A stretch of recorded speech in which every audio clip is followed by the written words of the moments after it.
Well, we're going to go ahead and get kicked off here. It's fantastic to be here together. My name's James Shea. I'm CEO with American Contractors Insurance Group. So we're an insurance captive that insures just construction firms across the U.S. They're in all 50 states. Together, they do about $35 billion worth of construction. So it's anything from renovating Wrigley Field to building chip plants in Phoenix, Arizona, to building beautiful bridges in Dallas, Texas. I learned about Kids Chance about 10 years ago. We had a safety claims workshop, and a representative of Kids Chance came in to talk to us. The reason that there was a representative there was because our risk manager from one of our firms, Hoffman Construction up in Portland, Oregon, had helped form the Kids Chance chapter up there in Oregon. So she was very passionate, and we wanted to make sure we captured that passion. She came into the safety claims workshop and told us about Kids Chance. I'd never heard about it. I've been in the construction industry, insurance industry for the past 30 years, had never heard about it. But then they played a video play. And it was a student out of Georgia.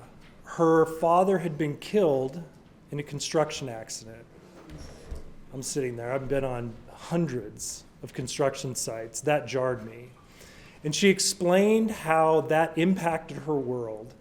And the camera pans across the construction workers on the site as she's explaining how her life got turned over as a result of that incident. Construction workers are crying, I'm crying, the room is crying watching this video, and it left an indelible imprint in my mind. My role at ACIG, and I've been with the firm for 20 years, I was with Swinnerton Builders on the West Coast for 10 years as the corporate risk manager. My job is to oversee risk management, safety, quality, claims management. It's now, of course, as the CEO. But ever since that time, I felt like I have to do something. Because what we do as a firm is if something bad happens, and that's a colloquialism, when someone is killed on a job site, I'm one of the first people that gets the call. And then we send out a team, we investigate the loss. Then when we get together, our construction firms get together as a captive, they're sharing risk. The CEOs all get in a room, all 40 CEOs get in a room. The CEO stands up and he talks about the incident that happened. He's mentioning family members, he's mentioning exactly what happened. People are asking questions. Why wouldn't you have done that? Why did you skip that step? Or don't you have that safety protocol in place? Oftentimes the CEOs are crying in front of their CEO peers. And I thought, you know what I'm going to do? Every time one of these incidents happen, I'm going to write a check to Kids Chance in the state organization where that incident happened. So I was feeling really good for a number of years. And sadly, honestly, I wrote a lot of checks. And then I realized, thinking back to the video, it's really not enough just to write a check, right? And even triage what happened and try to make sure we're committed to not happening. I felt like I've got to invest. And I remember lobbying my way on to the national board because, and this will sound odd, I wanted it to hurt a little bit. I wanted it to be inconvenient. I wanted it to be taxing. I wanted it to be something I didn't have time to do, which is exactly this. And because I felt like, you know what, for all the kids whose lives have been turned over, they're living that inconvenience every single day, trying to figure it out. So I figured I'm going to put myself on the front end. I'm going to do what I can to help. So I'm honored to be able to serve on the national board. And for those that don't have any visibility, it's an amazing organization because the heartbeat of the organization is what can we do for the states? That is literally the conversation that is happening in every conversation we have. What can we do for the states? And it's a great, great focus. Today we're going to talk about strategic planning, and Debbie has put together a masterclass in strategic planning for nonprofits. we actually ran this what we're going to talk about today, we actually ran it as a board at Kids Chance of America. And it was fascinating because what it did is it really crystallized where we're going to spend our time. It crystallized who was going to be doing what. And you don't want to be on a board where people have a lot of opinions about, hey, we should do this or we should do that. You want people that are going to stand up and say, I'm going to do this, I'm going to do that. And that's really what the strategic planning accomplished for us as a board at KCOA. So at this time, I just want to be able to introduce, and this is going to be a sprint, trust me, Debbie, and thank you for putting this all together.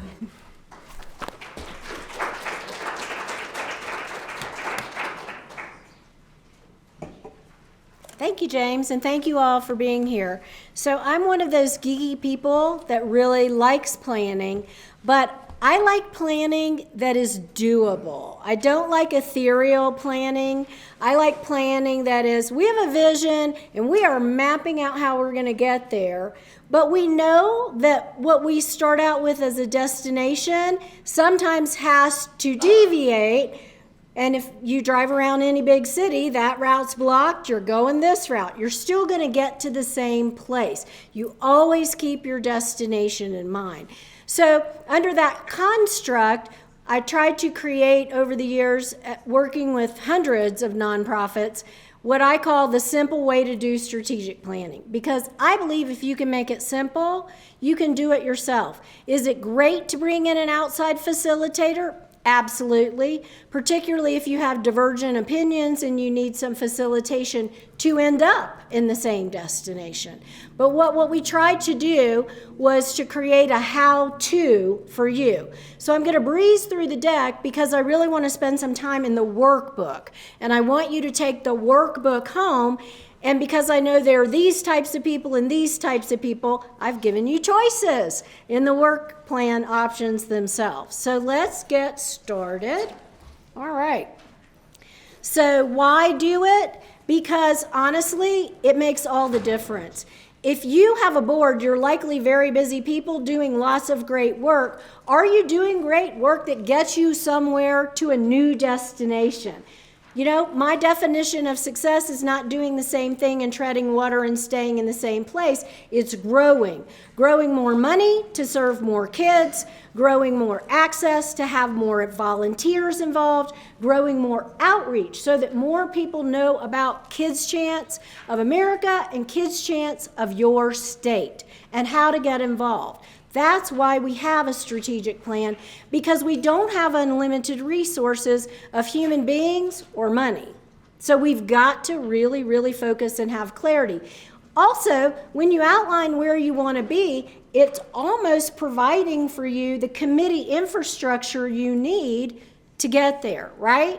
So if this is where we want to be, what committees do we need to help us do the work to get us there, or to bring to the board evaluative conversations that we need to have? Because sometimes what got us here isn't going to get us over there, and we need to talk about what needs to change in order to be in the new destination together as a team to serve more kids, right? And James, I think as a board member, you have some feedback you might want to add on this too. No, I think that third bullet is really what impressed me about the process is that it really did catalyze everybody's activity on the board and got everybody committed to pushing in the areas that they were most expert at. And I think without the strategic planning, it wouldn't have had that clarity. And plus, since the board members were in there, they kind of owned it too. Yeah. So there's a sense of ownership coming out of the process that's really invaluable. The last bullet, I have spent my life fundraising, either as a volunteer or as a paid professional. I have raised hundreds of millions of dollars. When you tell a donor you have a plan that your board is invested in, that they're burning their own time and money and energy to implement, that impresses a donor. They want to see your vision. They want to see your plan. They want to invest in an organization that has stability, sustainability, and a vision to grow. That excites donors, so that's a great reason to do it. There are two pieces to this, a process and a product. The process is the most important thing, right? So I'm a quote gal, so I've given you some quotes that hopefully will inspire you. But what I want you to think about is the conversation is as important as the document itself, because you should have divergent opinions coming into the room. That's what makes it a healthy process. If everybody's saying the right thing, you don't have the right people in the room. You need to have people in the room that have other ideas and stimulate conversation about new ways to look at things. It's a roadmap. I can't stress this enough.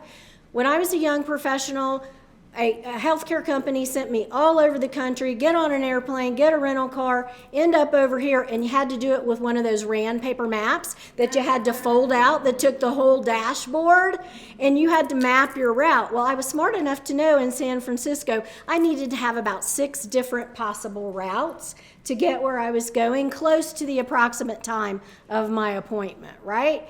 It's the road map. It's not built in concrete. You can change it. You should change it. You should look at it all the time. It should drive your work every time you meet, and update it. It's a living thing, not a concrete thing.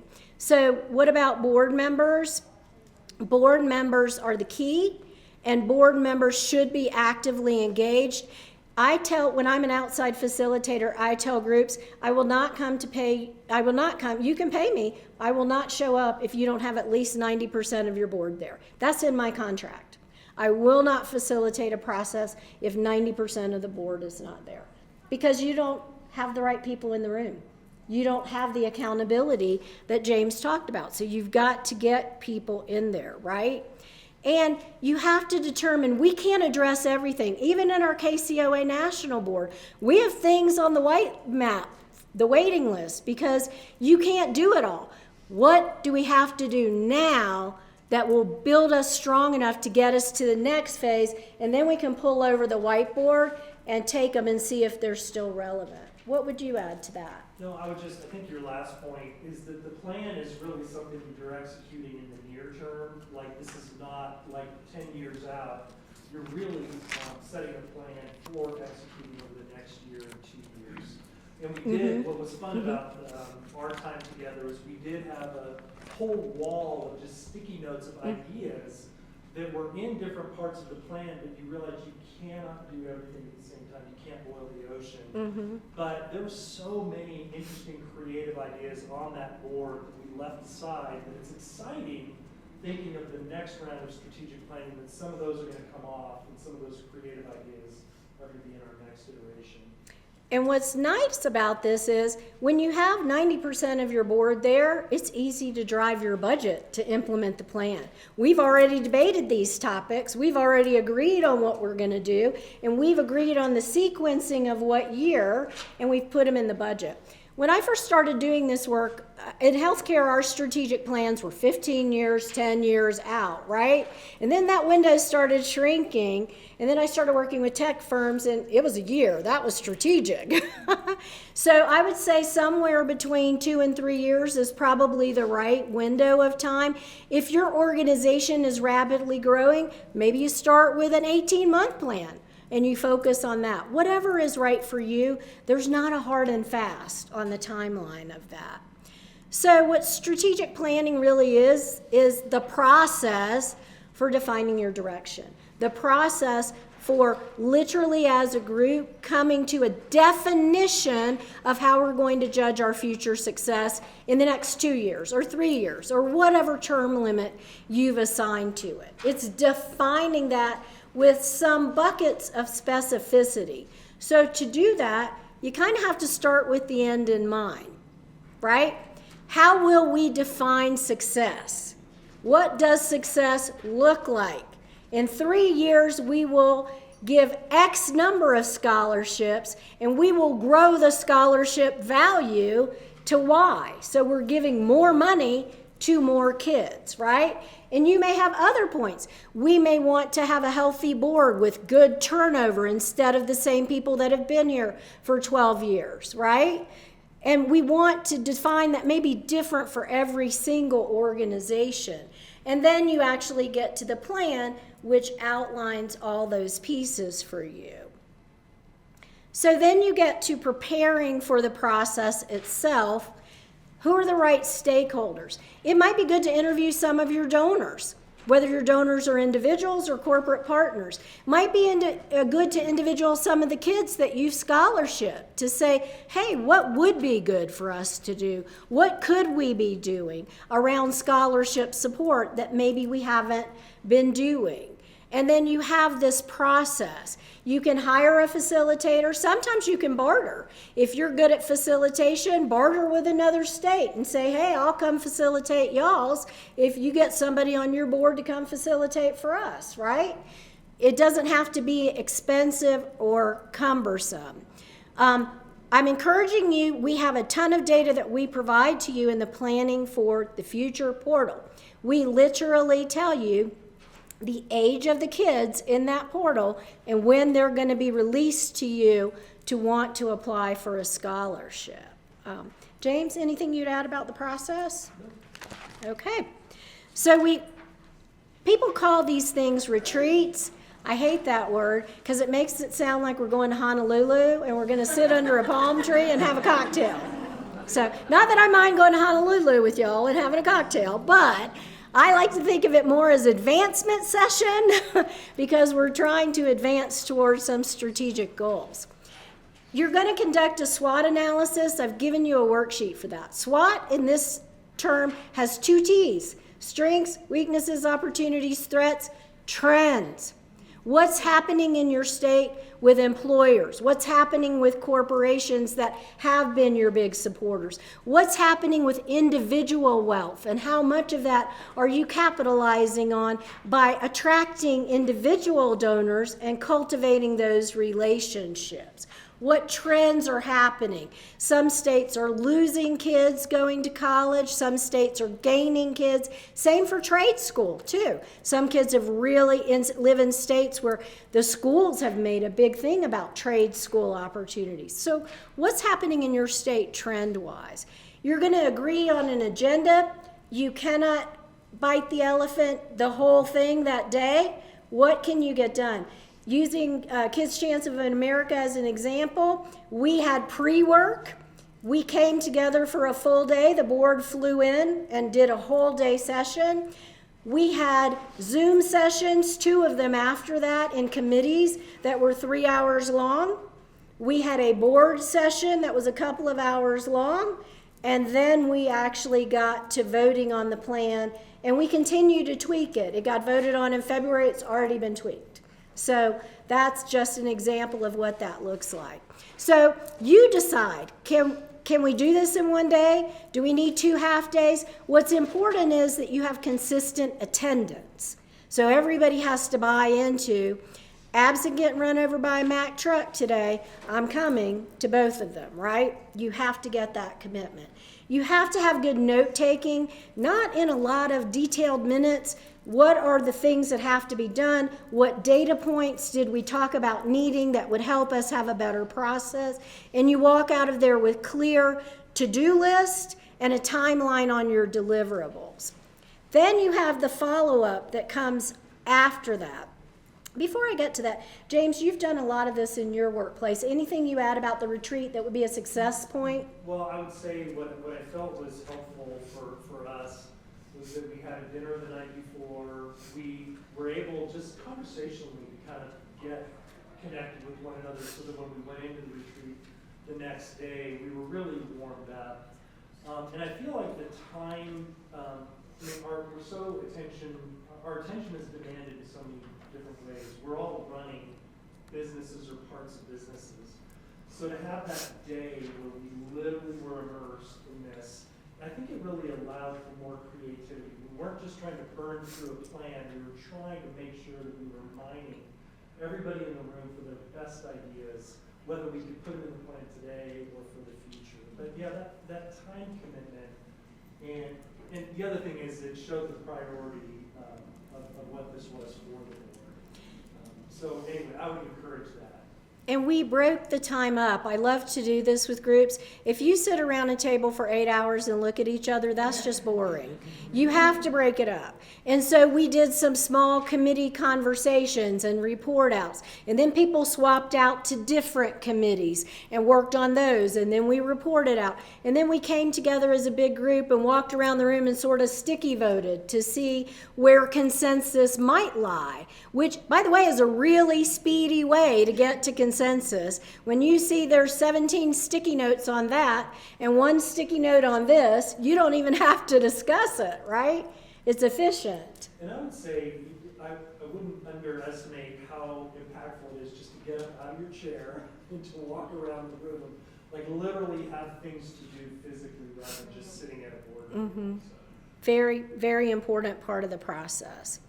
So you have to have someone that owns this or a committee that owns this, because it is essential right after that retreat to get your committee follow-up, keep your momentum, keep that work product in motion, keep conversation in the committees going, and have a defined timeline.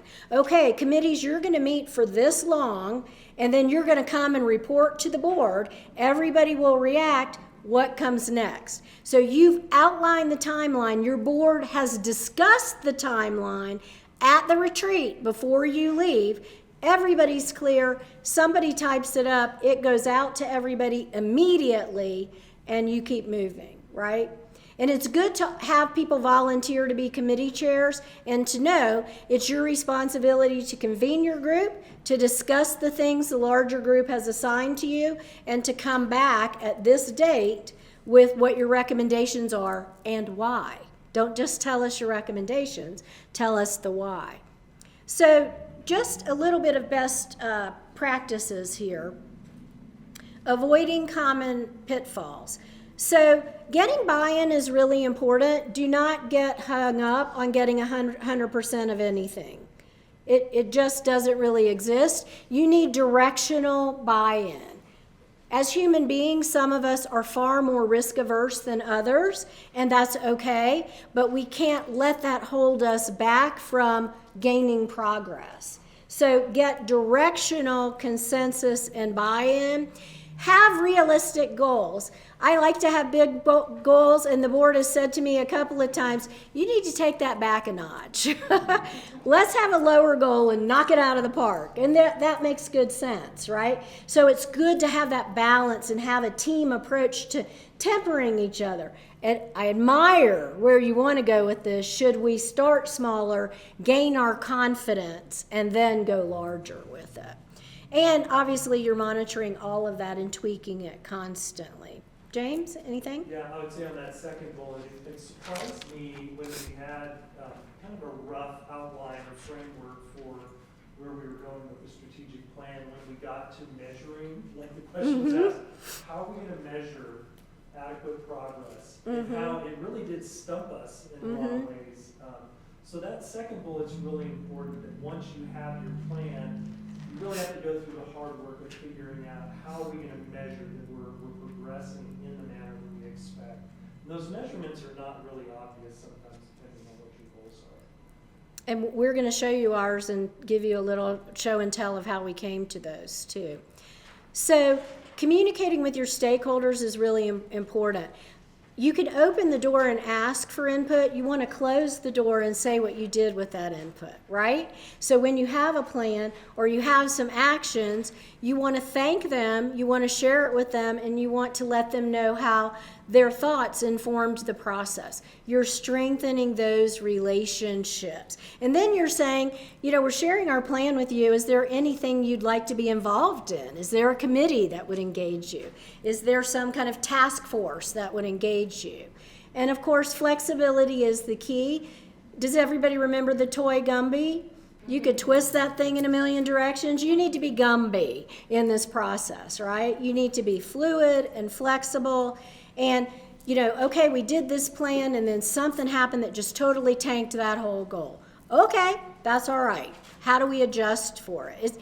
Nothing is ever a failure. It's an opportunity to learn and adjust. Learn and adjust. So we told you a little bit about our timeline.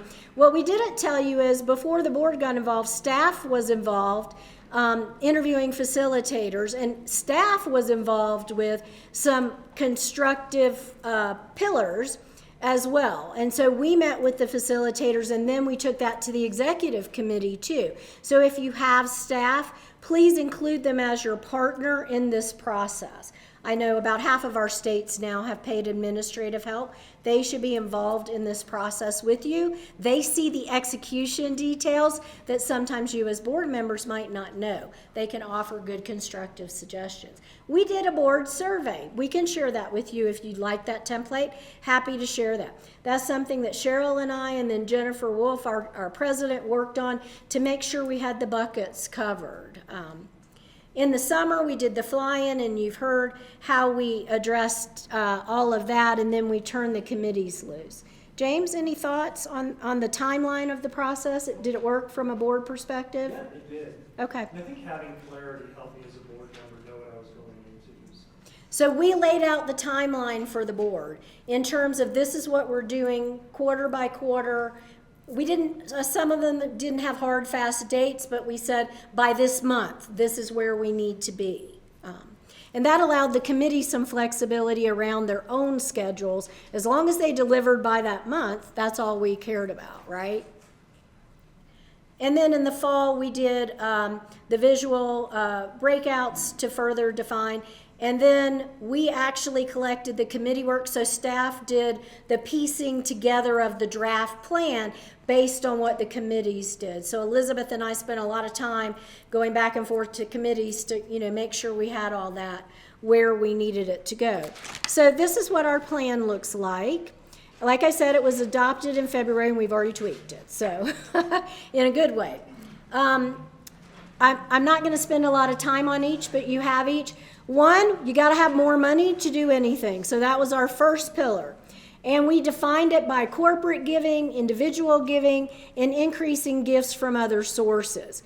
What is relevant to you is all of these things. If you are only getting your money from one bucket, please, I encourage you in your strategic plan to diversify your revenue sources. It will strengthen you financially. And like James said, our goal was increase corporate giving. Well, that one's pretty easy to measure because it's dollars. We literally said how much by what year? How much extra money are we raising, or where will we be by what year? Same thing for individual giving. We had a baseline. How much more are we doing, and when do we want to achieve it? Is that a year 1 goal? Is that a year 3 goal? Pillar 2 was build and strengthen the capacity of KCOA itself and the state. Our governance structure is outdated. We need to reimagine it. And then we need to share those tools with y'all. And so we said, when will we do those things? We need to reduce some cost by technology solutions. And then we need to share those technology solutions with y'all, right? We need to look at how we can buy into technology solutions at a great rate that brings all of us tools and efficiency together. And one of those that y'all said you wanted, which we put in the plan based on the states, was get us an easy-to-use CRM tool that's the same. So as people move state to state, which happens a lot in our industry, they're still using the same tools with the same language wherever they go to support KCOA. And then these were the other goals around building a stronger brand, getting more newsletter subscribers to tell our story, getting more states that are compliant with the logo and brand so we truly are one brand. That matters. We have organizations that approach us right now and say, if you can deliver me 50 states that consistently do this, you'll have this opportunity, and this opportunity. I have to decline those opportunities because we can't deliver that. So it really does make a difference. And then consistency. How many states are using Kaleidoscope? It's shared data. We need to have shared data. We need to have a process and experience that looks the same so we are one community. Standardized scholarship requirements. That's a big one. I've done that for other organizations. It'll take a while, but that's one of the things that large national organizations want to know. If I help you with a plugin that will go to every single insurer on the planet so that KCOA information automatically goes to that family, referring them to the state where they're in, can you assure me of these things? We cannot yet. There are opportunities awaiting us as one network that we really want to get to. And all of us need to increase the diversity of our board, and the board turnover needs to be healthier. A lot of us, including National, we love to recycle people that were successful the first time on the board. Now, I'm not saying that's a bad thing, but how much of the board is that versus fresh, new ideas coming from new industry and new places and opening new doors for us so that we're fresh and new. Pillar 3, expand by engaging more people.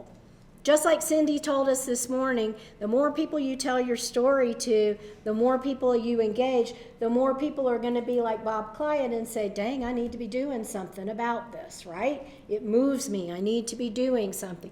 So this is how we measured that. 1, we want to have 75% of the state sending at least 2 people to the conference.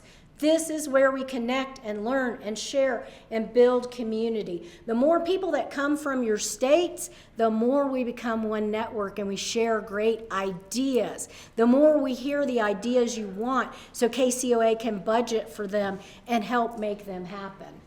And we have some affiliate states. We want them to start participating in a greater way. And we want our national partners to come. That was a big goal for us this year. Have a representative. We love that you give us money and you support KCOA nationally and you support states where you have a branch. Come and be a part of our community. Come and connect with the human beings that make it so powerful. We're expanding this year into conferences, and then we want to develop an alumni network so that all of the kids that have been scholarshiped can connect with one another, and we can share their stories across multiple platforms. James, the first thing he said to me when we met was, there was this video about a kid somewhere that had been in the construction industry. I have looked for that for 15 months, and he finally found it on some obscure YouTube site. So how do we share our stories? Because sometimes you need an industry-specific story or a trade school-specific story.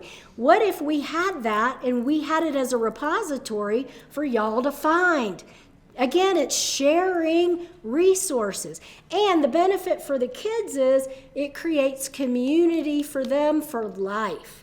Every single ambassador I've ever worked with said, the most beautiful thing for me is meeting adults that care about me and meeting kids that have gone through what I've gone through, and many of them are now my friends for life because of Kids Chance. That's the beauty in what we're asking you for this alumni network. Grow scholarships. Pretty predictable, right? This is one where we struggled on the measure, though. So increasing what comes out of the pipeline and gets scholarshiped by 10%. Roughly about 30% of the kids in the pipeline do not end up in scholarships. We don't know why, because we don't ask y'all good questions about that, which we're going to fix this year and ask some different questions. So we want to understand the barriers to that, and we want to have an increase in growth. Increase the quantity and increase the dollar amount. I'm sad to say this year, the dollar amount average went down. We served more kids, the average went down. And we know state by state which states that's happening. We want to help them. We want to help everybody because, again, 60% of the kids in the pipeline in the next 3 years are coming out and looking for support. So this is our measure. How are we helping you raise more money? How are we helping you give more scholarships, right? And then we also have an inverse side of the pipeline, which is getting more referrals to the pipeline. Right now, about 6 of our national partners are super aggressive at referring kids into the pipeline. We're trying to get more of them into referrals. But every corporate partner you have at a local level could be referring kids into the pipeline. You literally go to our website, click a button that says refer a kid, put the claim number in, answer 5 questions, and KCOA takes it from there. Literally, all you have to do is say, have the claim number and some information ready. I'll show you how to do it. Let's get it done. So what do you do from there?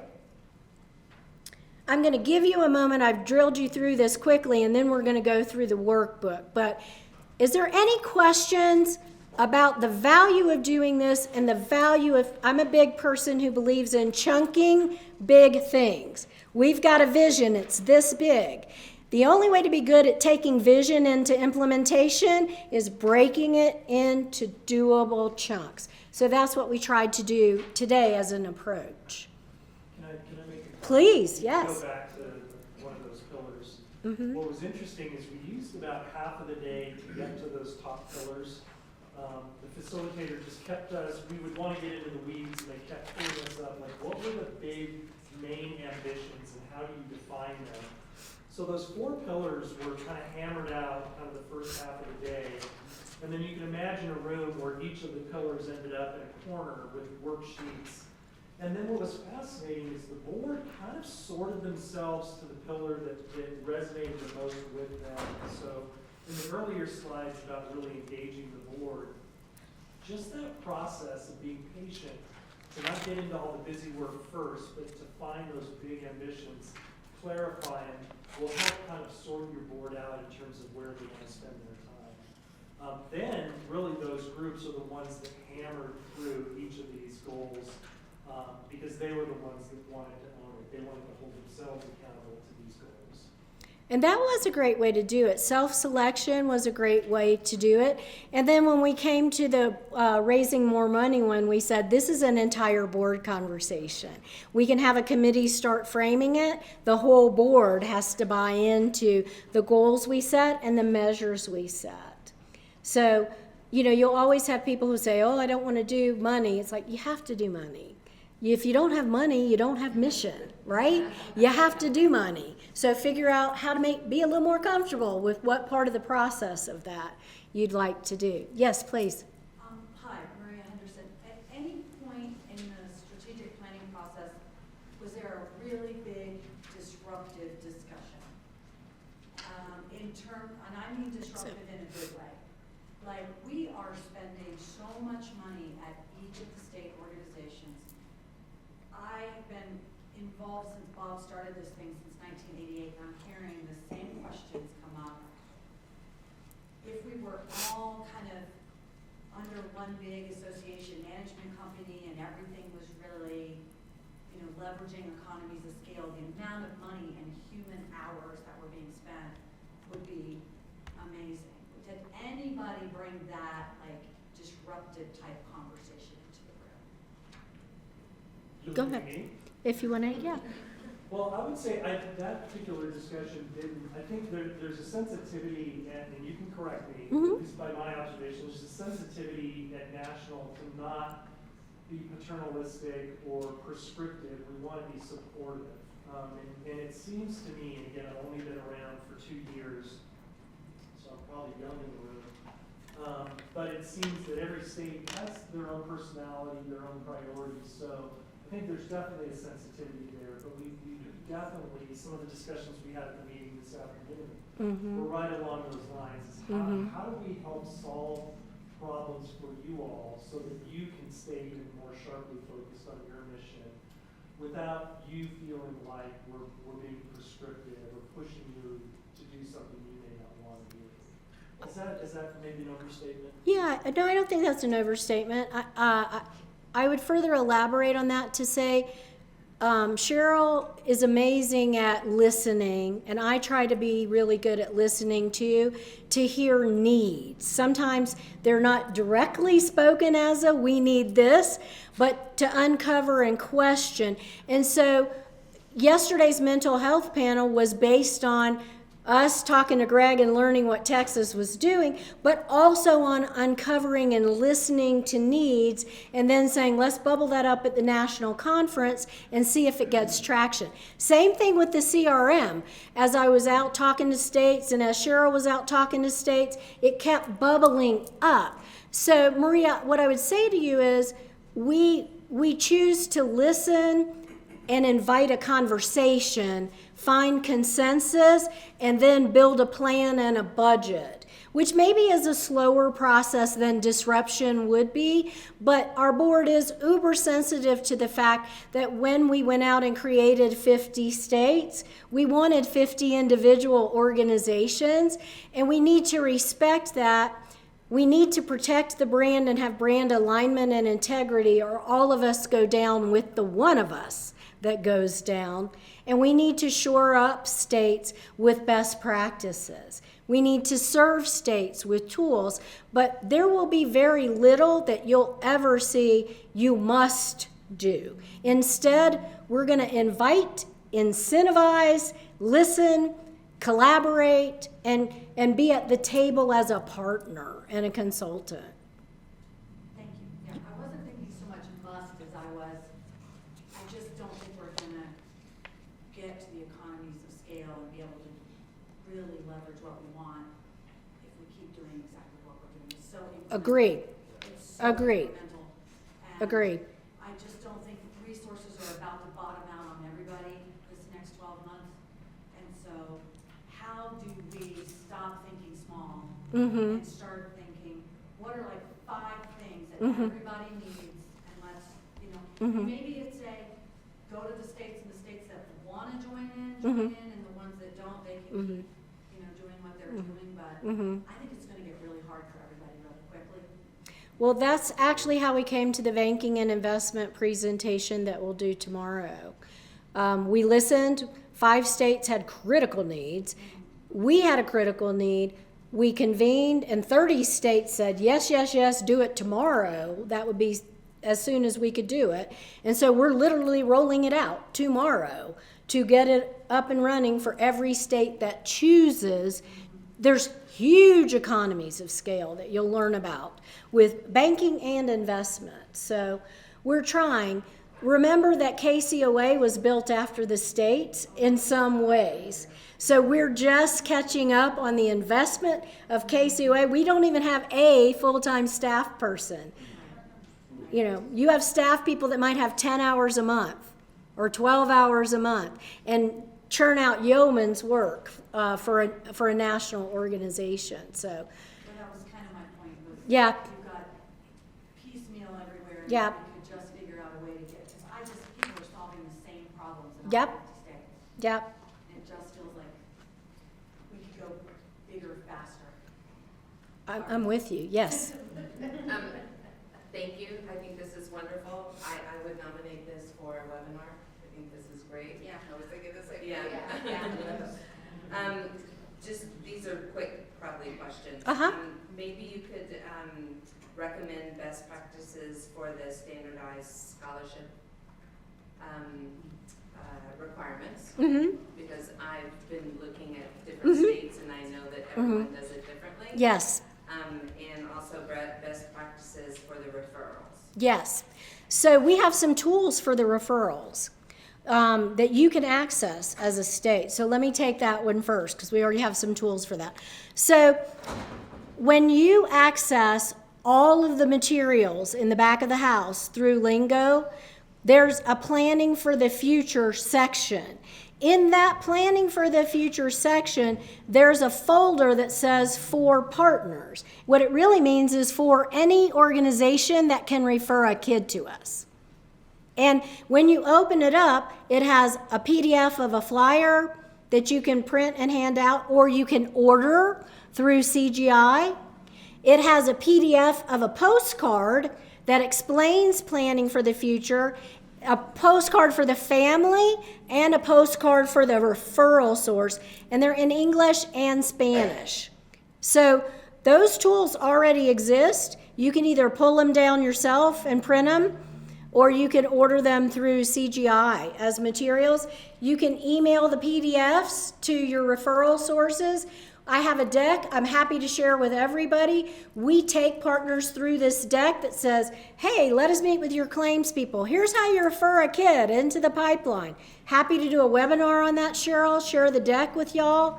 We've got the tools. If you want them, we are happy to share. because we want more kids in the pipeline. We're a little bit worried that if we don't also at the same time focus on raising more money quickly, we're going to not have a good story. So we need to do both of those things concurrently, right? Yes. Has there ever been given any thought to, you're talking about the need for money. I'm coming back to your If it's the question. national that needs the money, making assessments or requesting those states that can donate to the national to make it more efficient or to get something accomplished that's going to benefit the group as a whole, then seek it. That's a great Because there idea, are Jeff. certainly states that have more money than others and who might be able to contribute in that way for the greater good. That's a great suggestion. We can certainly take that feedback back. Thank you. Thank you for that. Yeah, Doug. So, hi, I'm Doug from Maine. I'm relatively new to Kids Chance, and I'm glad I came to this one because it actually touched on a couple things that scratched back my head about. One of which is you've referenced 3 different resources, tools that I don't have access to. Yeah. And so it kind of gives me pause as a growing state Mm-hmm. that not having that direct line of sight, that level of training, Mm-hmm. it's like, here is your tool, because if you've already invented the wheel, why am I reinventing it? Mm-hmm. And I'm all for a centralized process, 100%. One of the challenges I'm finding in my state, and we're a very large self-insured employer state, Mm-hmm. very rural, and I would say 30% of the employers that I network with generate interest in funding of, oh, I already do it nationally. So why would I do it for you? Mm-hmm. Go to your national board. Then you need to call me when that happens, because that's not the conversation we have. When we meet with those corporate partners, we say, we'd love to have you at national. Where are you? What states are you in? How do we introduce you to our state people? How do your people volunteer in the states? How do you support our states? We are an augmentative network. We are not an either or. And so we do have some companies who say, oh, well, I support 10 states. Great. I want you to keep doing that. I want you to grow that. And if you want to be in the national arena, I want you to support Kids Chance too. It's But not I an don't either wanna or. be, like Maria saying, I don't want to be disruptive in that. If there's a good flow, and there's a company that's sending $10,000, $20,000 a year. Yeah. Nationally, awesome. Yeah. So how do I tap into that money? Well, first of all, you can go to our website and see who the corporate partners are. The minimum to be a corporate partner is $25,000 a year. Some companies give us a lot more than that. Some companies give us a little more than that each year. So those are the companies that are corporate partners. And you know, I can't tell you that how many of them are based in Maine. I don't know that, but. And then we do know that there are companies that say, I support Kids Chance nationally. And so when we see them on social media, we kind of say, hey, how do y'all support us? We'd like to learn about that.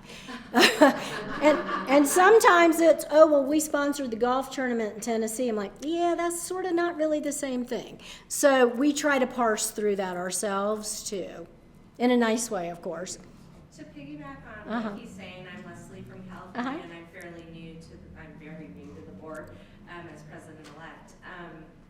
Is there a webinar, like, I don't know some of these tools and resources you're talking about, like even where, like you said something about a lingo. Okay, so we do this regularly for the states. I think what happens is states don't have a process for knowledge transfer to new volunteers. So we end up doing the same thing kind of over and over and over as you get new volunteers. So we'll add that to our list, and maybe, I don't know, twice a year we do a new to KCOA volunteer. Let us show you, in case your state hasn't shown you, let us show you how to access all these wonderful tools so you aren't reinventing the wheel. I do want to come back to your first question quickly. We don't have a standardized scholarship process, and gathering the information from 50 states is an arduous process. And comparing those applications, I've done this for other funders, it's on our work plan, but it takes a behemoth amount of time to gather and say, What are the common set of questions that all 50 states are asking? What are the outliers? The one thing that we hope that every state is doing on your scholarship is this is not an academic-based scholarship. This is strictly a need-based scholarship. Do you match the worker comp definition of catastrophic injury or fatality? Check. You're in. It is not a grade-based, academic-based, age-based. We're not dictating which college you go to. And I don't think a lot of states are, but we haven't studied it. But we can't say, in all honesty, to the funders and companies that want to bring more to us that, yes, we have a standardized process because we haven't evaluated it. There's probably more in common than not. We just haven't spent the time to do that. But some states do have an arduous process. They make you write an essay. They make you do this. They make you do that. They make you do this. And then they give you $500 or they give you $1,500, right? So how do we change that paradigm? So we're asking less of the kids and giving more to the kids. That's ultimately where we'd like to be. That's helpful, thank you. Yeah, yes, Jim from Texas. yes. One of the obstacles to raising money is that I'm getting asked, what's your charity navigator rating? Mm-hmm. Are there other rating guides that are out there Yep. for charities? Where are we with that? So we hope to tackle that this year. We're so new that we didn't have a track record that would have gotten us where we needed to be. But it is on the work plan to tackle and to get there. But what I would say is each state is a separate 501c3, so you have to go through the same process and you have a rating as an organization. So if your state has a good financial track record for 3 to 5 years, you're probably ready for it. If you're giving more money than you're keeping in the bank, except for long-term investments, that's a good thing. Donors love that. You know, you got to be ready for it, and each state will have to do that too. So, and we'll guide you through that after we've gone through it ourselves, and then we'll say, here's the learning, because they have updated it recently as well. Okay, want to hop into the workbook for just a minute because I know we're close to having to close. I've given you a detailed, the first few pages is basically a detailed agenda of what's in the book. When you get to the appendices, there's actually templates and worksheets. We are sending this out as Word documents to you, so you can literally answer these questions, fill in the blank, put it in an Excel table, whatever works for you and your group. So you will have all of these tools to tinker with. Look, you don't have to do everything I have here. These are conversation starters. You don't have to check every little question in every little box, right? It's meant as a guide, not as a directive. And it takes you through how to get where you want to end up, which is a document. We chose to do our document this way. You could do a Word document if you want. We're all virtual. We live by PowerPoint. This was easier visually for people to get. You have one slide per pillar. You can knock it out. Do whatever works for you. I will say visual is better. People don't want to read a 17-page narrative, so even if you create a 17-page narrative, end up with some kind of short, at-a-glance visual that becomes sort of your dashboard of measuring this. We also have a dashboard. Happy to share that with you. The dashboard is submitted to the board every month. It shows the progress toward each of these goals.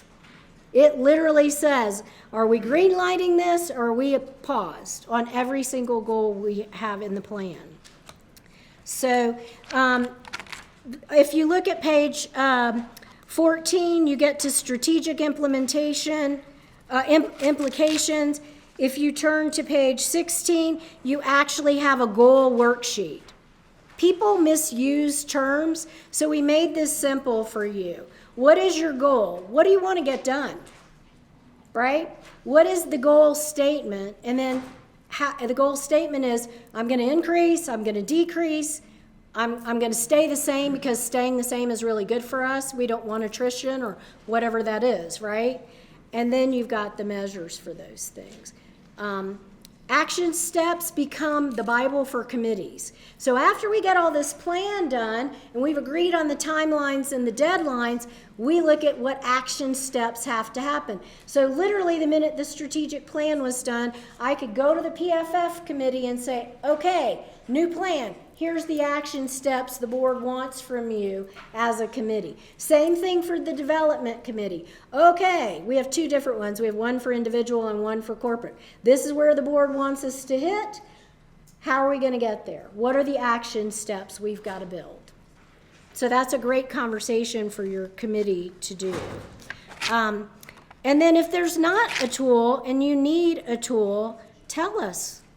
Between Cheryl and me, we've done this kind of consulting for hundreds of nonprofits for decades. We probably have a tool we're happy to share with you. And if you need a webinar on something, tell Cheryl. We want to be a resource to you. We want to support you. Your success is our success. If one state fails, we all fail. If one state has a reputation blemish, we all have a reputation blemish. It is in everyone's best interest to lift all boats together, and that's what we want to do. Okay, I got time for one last question, I think, Cheryl, and then we've got to boogie to the next session. One question is going to be, who's the brave soul? It sounds like to me, Debbie, that we really need to dive into tools so that it's gelling in my mind as we look ahead at our three-part webinar series for this fall. It's around tools, communication tools, the PFF tools, tools and templates. It sounds like, you know, we made strides with the Board 101 in leadership. So now let's pull some tools out of our box, right? Yep, go ahead. I'd like to know Yes. how, I'm in Hawaii, Uh-huh. and hi California. So many companies are in California, and they support California, yet they do business in Hawaii, and they don't support Hawaii. Oh, interesting. My matrix, our board member, is with Works for My Matrix. Mm-hmm. My matrix doesn't donate anything to Hawaii, ever. Mm-hmm. Not even to our little, like, fundraiser type thing. Have you done a little research? Well, I would look at the research and say, who are the biggest writers in Hawaii? Who's writing the most business in your state? What companies are doing the most business in your state? Who are the largest self-employers in your state? To try to get them engaged. And we can certainly, I will put on our checklist, we try to meet with corporate partners several times a year. We'll certainly ask them, who's doing business in Hawaii? Yeah. But also, I think tomorrow's going to be really awesome, like to have that collaborative session. Regionally, yeah. Because I might be talking to someone that you're not talking to the same person, and we can be collaborative in the ask. So, yeah. Yeah, I think the regional workshops are going to be really good for that, because you might have an employer based on, okay, don't test my geography here, the Virginia DC border, you know, or Virginia Maryland, I think, border. Anyway, you get my drift, right? But they have employees that are working both of those regions. So thank you for your thoughts and your attention.